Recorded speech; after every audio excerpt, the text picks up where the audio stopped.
দেখে কি মনে হচ্ছে বন্ধুরা এটা আমের তৈরি লাড্ডু?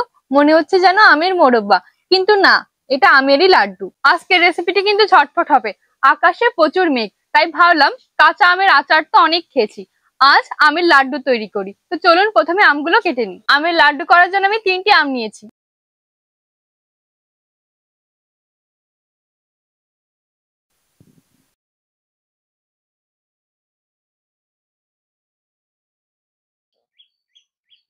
আমগুলো ছোলা হয়ে গেছে, এবার এগুলোকে গ্রেট করতে হবে।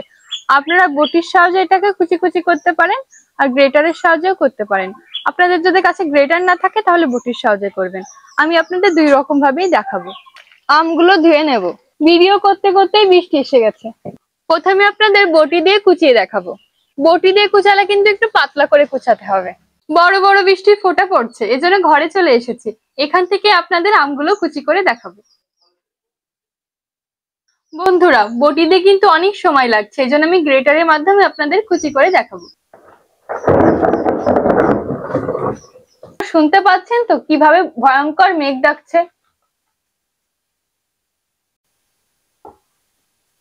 এই বৃষ্টিটা কিন্তু খুব বাজে বন্ধুরা, একবার আসছে একবার যাচ্ছে। এখন হচ্ছে না, এখন চলুন বাইরে যাই। 3টি আমে কিন্তু অনেকটাই হয়েছে বন্ধুরা, এই আমটা কিন্তু আর ধোয়া লাগে না। এখন চলুন উনুন জ্বালিয়ে আমের লাড্ডুগুলো তৈরি করি। আমাদের গাছের আমটা কিন্তু বেশি টক না, এই জন্য 1.5 বাটি চিনি দিলেই হয়ে যাবে। আপনারা টক বুঝে চিনিটা দেবেন। চিনি, এবার এটাকে মাখিয়ে নেব।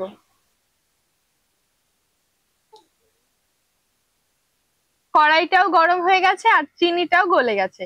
এখন আমটা দিয়ে দেব। দেখুন চিনিটা গলে জল বেরিয়ে গেছে। এবার এটাকে জ্বালিয়ে নেব। এই আমের ভিতর কিন্তু এক্সট্রা জল দেওয়া যাবে না, এই চিনির জলে হয়ে যাবে। সুন্দর একটা ঘ্রাণ এবং স্বাদের জন্য একটি তেজপাতা এবং 2টি এলাচ দেব। তেজপাতা, এলাচটাকে ফাটিয়ে দেব।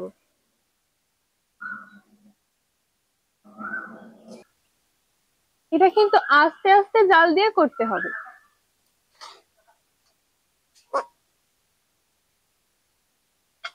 আমরা কাঁচা আমের লাড্ডু তৈরি করছি, এই জন্য রঙের জন্য সবুজ ফুড কালার ব্যবহার করব। আপনারা চাইলে ব্যবহার না করতেও পারেন। সবুজ ফুড কালার।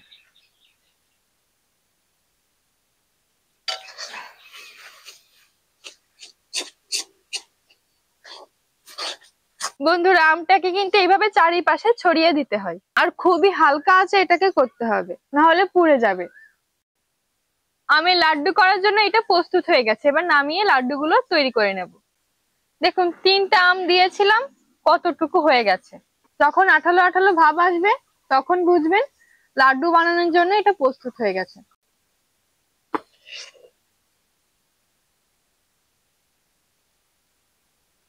আমের পরিমাণটা খুব কম হয়ে গেছে। হাতে সামান্য তেল লাগিয়ে লাড্ডুগুলো তৈরি করে নেব।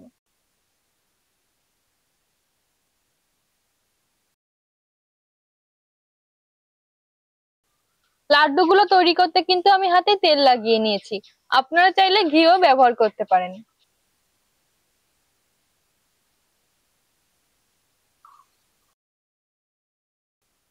এই লাড্ডুগুলোই কিন্তু আপনারা ড্রাই ফ্রুটসে ব্যবহার করতে পারেন। এইটাকে মনে হচ্ছে যে লাড্ডু একটু বড় সাইজের হয়েছে, আর ওইগুলোকে মনে হচ্ছে যে নাড়ু। এবার লাড্ডুগুলোর উপর দিয়ে কিশমিশ সাজিয়ে দেব।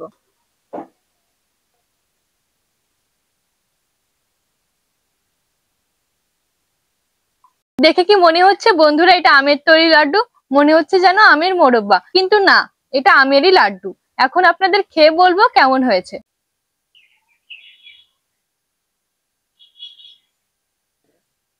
লাড্ডুগুলো কিন্তু খুব সফট হয়েছে বন্ধুরা।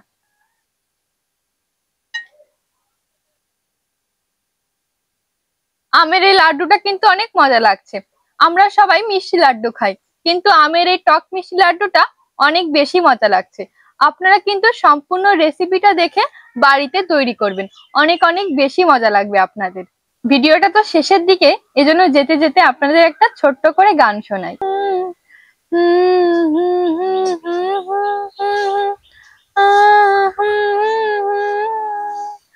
বরিশ ধরা মাঝে শান্তির বাড়ি, বরিশ ধরা মাঝে শান্তির বাড়ি, শুষ্ক হৃদয় লয়ে আছে দাঁড়ায়, শুষ্ক হৃদয় লয়ে আছে দাঁড়ায়, ঊর্ধ্বমুখী নর নারী, বরিশ ধারা মাঝে শান্তির বাড়ি। আপনাদের গানটি কেমন লাগলো অবশ্যই কমেন্টে জানাবেন। আর ভিডিওটি যদি পছন্দ হয় অবশ্যই ভিডিওতে একটি লাইক করবেন, কমেন্টে আপনার মতামত জানাবেন, চ্যানেলটিকে সাবস্ক্রাইব করবেন এবং শেয়ার করে আমাদের পাশে থাকবেন। সকলে খুব ভালো থাকবেন, সুস্থ থাকবেন এবং সাবধানে থাকবেন। আর হ্যাঁ, বাঙালির গন্ধটা বুকে নিয়ে জীবনটা সর্বদা উপভোগ করবেন। ধন্যবাদ, আমি এখন আসি, টাটা।